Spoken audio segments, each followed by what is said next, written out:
Hi అండి. నిన్న అక్షరం యొక్క కవి పరిచయం తెలుసుకున్నాం కదా. ఇప్పుడు అక్షరం యొక్క పూర్తి లెసన్ తెలుసుకుందాం. ఒక్కసారి ఈ రెండు టాపిక్స్ చెప్పేస్తా. అక్షరం అనేది ప్రక్రియ వచన కవితకు చెందినది. అక్షరం యొక్క ఇతివృత్తం చదువు విశిష్టకు సంబంధించింది. ఇంకా అక్షరం లెసన్లోకి వెళ్ళిపోదామా. అక్షరం ఇది వచన కవిత అన్నమాట. నా గుండె గవాక్షంలోనే కాదు, మూసిన నా కనురెప్పలపై కూడా. నా గుండె గవాక్షంలోనే కాదు, మూసిన నా కనురెప్పలపై కూడా. అక్షరాలు కవాతు చేస్తుంటాయి, నిరంతరం నిద్ర భంగం చేస్తుంటాయి. అక్షరాలు కవాతు చేస్తుంటాయి, నిరంతరం నిద్ర భంగం చేస్తుంటాయి. కలలు రాలని రాత్రి అక్షరాలంటని తావు, నా కంటికి ఒంటికి లేవుగా. కలలు రాలని రాత్రి అక్షరాలంటని తావు, నా కంటికి ఒంటికి లేవుగా. ఎంతైనా పంతులమ్మ గారి బుజ్జోని, ఎంతైనా పంతులమ్మ గారి బుజ్జోని. ఆ మాత్రం అక్షరానుబంధం ఉండదా, ఆ మాత్రం అక్షరానుబంధం ఉండదా. నిద్రపోయేటప్పుడు అమ్మ అక్షరాల కమ్మలి కప్పిందేమో, నిద్రపోయేటప్పుడు అమ్మ అక్షరాల కమ్మలి కప్పిందేమో. చిన్నప్పుడు అన్నప్రాసన నాడు తలా ఒకటి నా చుట్టూ వేసి పట్టుకోమన్నప్పుడు ఎర్రగా బాగుందని పెన్ను పట్టుకుంటే అమ్మ అక్కున చేర్చుకొని కలం పట్టిన బిడ్డ ఇలను దున్నుతాడని ఆనందంతో ఒళ్ళంతా ముద్దులతో నింపిందట. చిన్నప్పుడు అన్న ప్రాసన నాడు తలా ఒక్కటి నా చుట్టూ రేసి పట్టుకోమన్నప్పుడు ఎర్రగా బాగుందని పెన్ను పట్టుకుంటే అమ్మ అక్కున చేర్చుకొని కలం పట్టిన బిడ్డ ఇలను దున్నుతాడని ఆనందంతో ఒళ్ళంతా ముద్దులతో నింపిందట. అమ్మ ముద్దుల్లో అక్షరాల ముద్దర్లున్నట్టుంది, అమ్మ ముద్దుల్లో అక్షరాల ముద్దర్లున్నట్టుంది. ఒంటి నిండా అక్షరాల శుద్ధులే, ఒంటి నిండా అక్షరాల శుద్ధులే. అమ్మ ముద్దుల్లో అక్షరాల ముద్దుర్లన్నట్టుంది, ఒంటి నిండా అక్షరాల శుద్ధులే. ఇప్పుడు ప్రతి అక్షరంలోనూ అమ్మే కనిపిస్తుంది. నన్ను అక్షరాల పుట్టని చేసిన అమ్మకు అక్షరాన్ని అవ్వడం మినహా మరేమివ్వగలను. ప్రతి అక్షరంలోనూ అమ్మే కనిపిస్తుంది. నన్ను అక్షరాల పుట్టని చేసిన అమ్మకు అక్షరాన్ని అవ్వడం తప్ప, అక్షరాన్ని అవ్వడం మినహా మరేమివ్వగలను. ఈ పాఠం యొక్క భావం చూద్దామా. ఫస్ట్ చూద్దామా. నా గుండె గవాక్షలోనే కాదు, మూసిన నా కనురెప్పలపై కూడా అక్షరాలు కవాతు చేస్తుంటాయి, నిరంతరం నిద్రభంగం చేస్తుంటాయి. దీని యొక్క భావం ఏంటంటే, నేను బాగా చదువుకొని ఈ ప్రపంచాన్ని మరింత మెరుగుపరచాలన్న అమ్మ ఆశ నా గుండె చప్పుడయింది. ఇప్పుడు నాకు కళ్ళు మూసినా తెరిసినా అక్షరాలే కనిపిస్తుంటాయి. నేను బాగా చదివి గొప్ప ప్రయోజకుని కావాలనే అమ్మ కోరిక నన్ను నిద్రపోనివ్వడం లేదు. నిద్ర భంగం చేస్తున్నాయంటున్నాం కదా, అదనమాట, నిద్రపోనివ్వడం లేదు.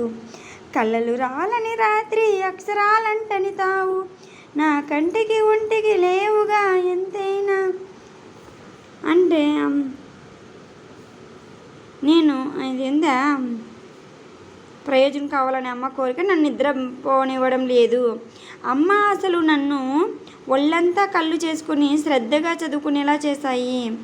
అందుకే నా అక్షరాలు కళలో కూడా నన్ను వదిలిపెట్టడం లేదు, నా అక్షరాలు కళలో కూడా నన్ను వదిలిపెట్టడం లేదు అంటున్నారన్నమాట. ఎంతైనా పంతులమ్మ గారి బుజ్జోని, ఆ మాత్రం అక్షరానుబంధం ఉండదా. నిద్రపోయేటప్పుడు అమ్మ అక్షరాల కమ్మలి కప్పిందేమో. ఏమంటున్నారు, మా అమ్మే నా పంతులమ్మ, నేను పంతులమ్మ గారి బుజ్జోన్ని అంటున్నారు. నేను ఆమెని బుజ్జోన్ని కాబట్టి పడుకునేటప్పుడు కూడా నాకు అమ్మ అక్షరాలు నూరిపోసింది. అందుకేనేమో చదువు పట్ల నాకు ఆసక్తి పెరిగింది.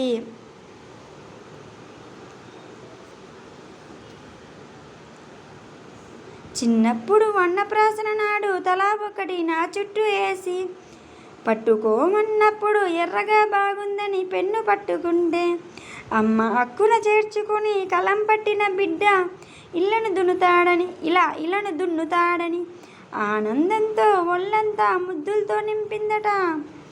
ఏమంటున్నాడు దీని భావం? అన్నప్రాసన రోజు నా ముందు పెట్టిన అన్ని వస్తువుల్ని వదిలేశాను, ఎర్రగా కలాన్ని పట్టుకున్నాను, ఎర్రగా బాగుందని పెన్నును పట్టుకున్నారంట. కలం పట్టిన నేను లోకానికి మేలు చేస్తానని ఆనందంతో అమ్మ మురిసిపోయింది. అమ్మ మాటల్లోనే కాదు, ముద్దుల్లోనూ అక్షరాల గుర్తులున్నాయి.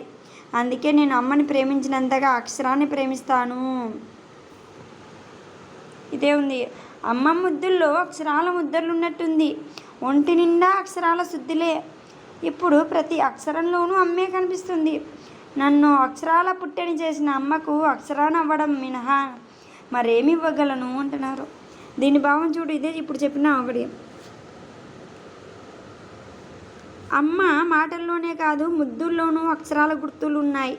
అందుకే నేను అమ్మని ప్రేమించినంతగా అక్షరాన్ని ప్రేమిస్తాను. అమ్మ కోసం బాగా చదువుకొని అమ్మ కోరిక తీరుస్తాను. అమ్మను గుర్తు చేసుకుంటూ అమ్మ ప్రేమను తెలిపే అక్షరంగా మారుతాను. కవి చాలా బాగా వర్ణించినారు. చూద్దామా దీంతో ఒకటి. బాల్యంలో మనకు అమ్మ ఎన్నో సేవలు చేసింది కదా. ఇప్పుడు మీరు అమ్మకి ఎలాంటి సేవలు చేయగలరో చర్చించండి.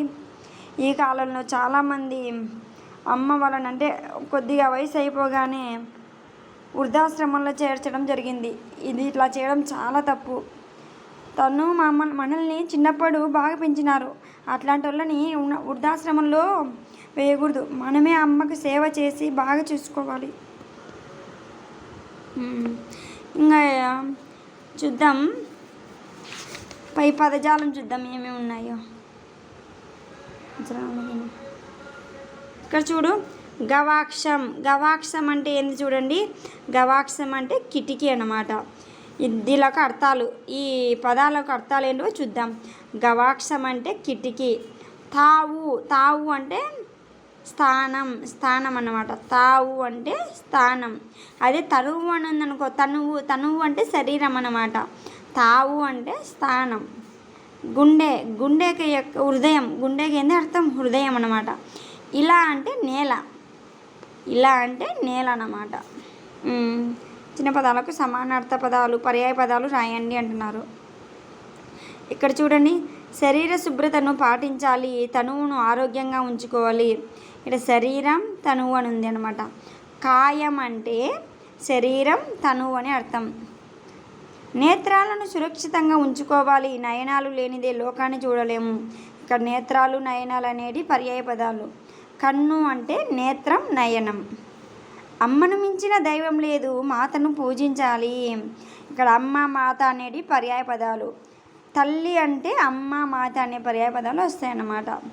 ఇక్కడ ప్రకృతి వికృతి తెలుసుకుందాం. కింది పదాలలో ప్రకృతి వికృతులను గుర్తించండి అన్నారు. ఇక్కడ కింది పదాలు ఇచ్చినారు, దీనిలకు ప్రకృతి వికృతులు రాయాలంట. ప్రకృతి అంబ. అంబ అంటే అమ్మ. అంబ అనేది ప్రకృతి, అమ్మ అనేది వికృతి అన్నమాట. అక్షరము. అక్షరము యొక్క వికృతి ఏంది? అక్కరము. నిద్ర యొక్క వికృతి నిదుర. నిద్ర యొక్క వికృతి ఏంది? నిదుర. ముద్ర. ముద్ర యొక్క వికృతి ముద్దర. రాత్రి అనేది ప్రకృతి, రాతిరి అనేది వికృతి అన్నమాట. అంబ అంటే అమ్మ, అక్షరం అంటే అక్కరము, నిద్ర అంటే నిదుర, ముద్ర అంటే ముద్దర, రాత్రి అంటే రేడు నుంచి రాత్రి అంటే రాత్రి. ఇవన్నీ కూడా ప్రకృతి పదాల యొక్క వికృతులు. కింది ఖాళీలను సరైన పదాలతో పూరించండి. నేను తల్లిదండ్రులను ఎల్లప్పుడూ గౌరవిస్తాను, కొంచెం గౌరవిస్తాను. ఈ రెండిట్లో యాది అని అనమాట. ఎల్లప్పుడూ గౌరవిస్తాను. నేను కష్టపడి చదవాను. ఏది రాయాలా? చదువుతాను రాయాలా. చేతులు శుభ్రంగా కడుగుతాను అన్నమాట. కడగనంటే కడుగుతాను. మంచి వాళ్ళతో స్నేహం చేస్తాను. చేయను అనే దాలకు చేస్తాను అని పెట్టేలా. కింది పదాలకు సొంత వాక్యాలు రాయండి అన్నారు. మన జీవితానికి అక్షరాలు మార్గదర్శకాలు. చూడండి, ఇక్కడ అక్షరాలు అనే దాన్ని పెట్టినారు, దాని సొంత వాక్యంగా రాసినారు. మన జీవితానికి అక్షరాలు మార్గదర్శకాలు. ఇక్కడ చూడండి, నిరంతరం. నిరంతరం అంటే ఎల్లప్పుడూ, ఎల్లప్పుడూ అన్నమాట. జీవనదులు నిరంతరం ప్రవహిస్తాయి, దీని యొక్క సొంత వాక్యం. అనుబంధం అంటే మనుషుల మధ్య అనుబంధం కాపాడుకోవాలి. అనుబంధం అంటే బంధం అన్నమాట. కంబలి కప్పుకునేది అన్నమాట, కప్పుకునే ఒక దుస్తు, రగ్గు అని. నిద్రాభంగం అంటే నిద్రను పాడు చేయడం. మీ సొంత వాక్యాలు మీరు రాసుకోవచ్చు. హక్కును చేర్చుకోవడం, దగ్గరికి తీసుకోవడం అన్నమాట. తల్లికి ఇంకొక పేరు మాత. తల్లిగారి చెల్లెలు ఏమని అంటారు? పిన్నమ్మ అంటారు. తల్లిగారి చెల్లెల్ని. తల్లిగారి అక్కను పెద్దమ్మ అంటారు. తల్లిగారి తల్లిని అమ్మమ్మ అంటారు. తండ్రి గారి తల్లిని నానమ్మ అంటారు. తండ్రి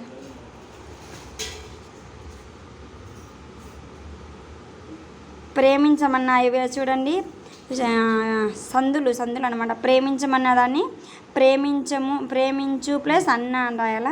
పెంచుమన్న పెంచుము ప్లస్ అన్న. గురువులకు ఇదే, గురువులకు ప్లస్ ఇదే. అప్పన్న అప్ప ప్లస్ అన్న. మల్లన్న మల్ల ప్లస్ అన్న. ఇవన్నీ సందులోని ఈ విధంగా విడదీసినారు. పై ఉదాహరణలు గమనించండి. వీటిలో స్వతంత్రమైన అర్థం కలిగిన 2 శబ్దాలు ఉన్నట్లుగా గుర్తించారు కదా. ఇలా స్వతంత్రమైన అర్థం కలిగిన మొదటి పదానికి పూర్వపదం అని ఇక్కడ చూడండి. ప్రేమించుము ప్లస్ అన్న అన్నారు. ఈ మొదటి పదం ఏంది? ప్రేమించుము అనేది పూర్వపదం అన్నమాట. తర్వాత పదాన్ని ఉత్తరపదం లేదా పరపదం అంటారు. ఈ అన్న అనేది దీన్ని పరపదం లేదా ఉత్తరపదం అంటారు అన్నమాట. ఓకే అండి.